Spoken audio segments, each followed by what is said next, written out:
Tech Cocktail Conversations, candid insights from startup founders, entrepreneurs, and thought leaders from around the globe. Hi, I'm Jodi McDermott. I'm Vice President of Product Management at comScore. I oversee our digital analytics product line globally, which is a software as a service analytics platform. I'm also a board member of the Digital Analytics Association here. I spent a lot of time with different brands and different companies talking about how they use analytics in their business, as well as really understanding what the different vendor offerings are across the web. But I live and breathe analytics every day in my own life and working with the customers and products that comScore delivers. Top analytics. You really got to boil it down to what are the KPIs or key performance indicators that are going to drive a business. So it's understanding your business model and picking out those levers of what's actually going to move the business. Answering that question of, what is the metrics? What are the metrics need to be for us to hit 5 million in sales this year, for us to hit 50 million in sales this year? And how do we drive our marketing efforts, our product development efforts, optimization of our products to drive those key performance indicators? So that's going to be different for every business. So for some businesses, it's a ratio, it's a percentage. In others, it's a pure cost per average sale or average transaction. So it really is incumbent on the team within that company to drill down and understand what is the underlying business model and what's going to really move the needle for us, and make sure you align your metrics behind that. If you measure everything, you won't have the focus that you need to really move the business forward. The biggest mistake I've really seen is wanting to track absolutely everything. So with any new business, especially if you're a startup, you're trying to crack the code of what is your business model. And so you really need to start with, what am I trying to learn? What is it that's going to be a sustainable revenue model for me long term? And then align the metrics and the points that you measure behind that.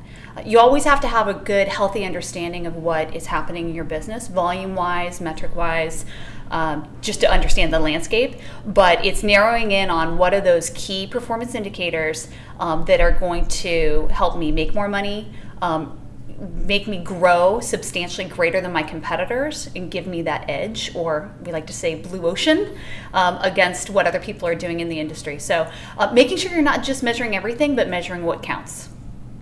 There's a lot of different analytical tools out there, and it depends on what you're trying to do. So if you are a digital business, which many startups today have some sort of digital presence, you want to have an analytics system that is not going to lock you into one data schema or force you to think about your product or your business model in a very specific way. So an open environment to do that. At the same time, many companies start off with Google Analytics. It's cheap, shall we say free, depending on the volume of your business, and it's a great starting point. A lot of companies also use basic things like Excel. So when we look at companies that are on that maturity model from startup all the way through to enterprise, many of them are using Excel all the way along the way, because you can do a lot there, even at the really high-end enterprises. And then you also see analytics being used. For me, I look at web analytics and especially digital analytics. And for comScore, we have companies as small as, well, I won't give an actual size, but small organizations that are startups using comScore products and analytics tools, all the way up to very large enterprises such as, Microsoft and Verizon and very large organizations. So a lot of them are using a lot of the same tools. But when it comes to analytics, what are you trying to measure? So if it's digital, you need some way to collect that digital data and to analyze it.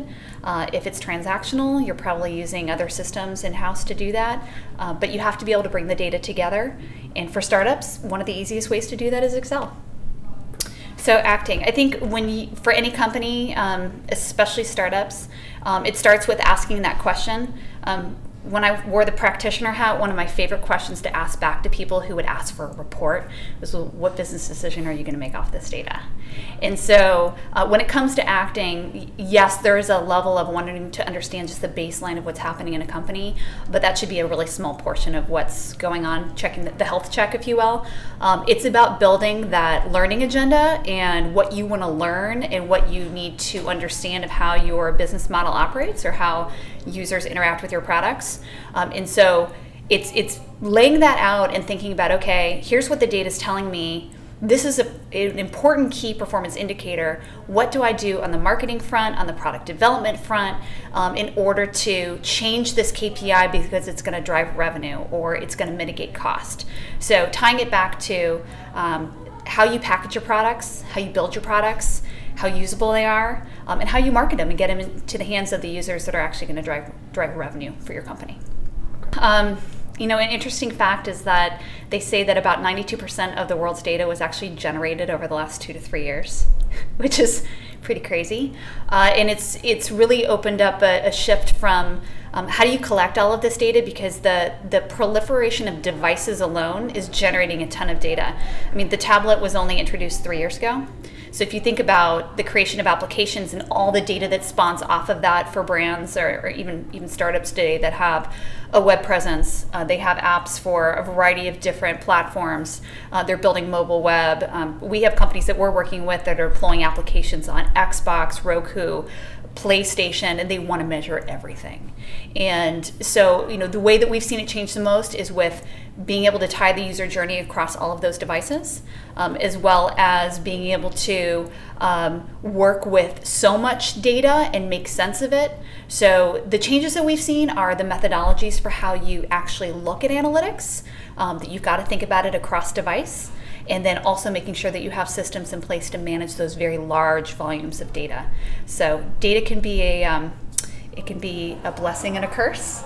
So it's the methodologies and the technologies to be able to support such a changing environment.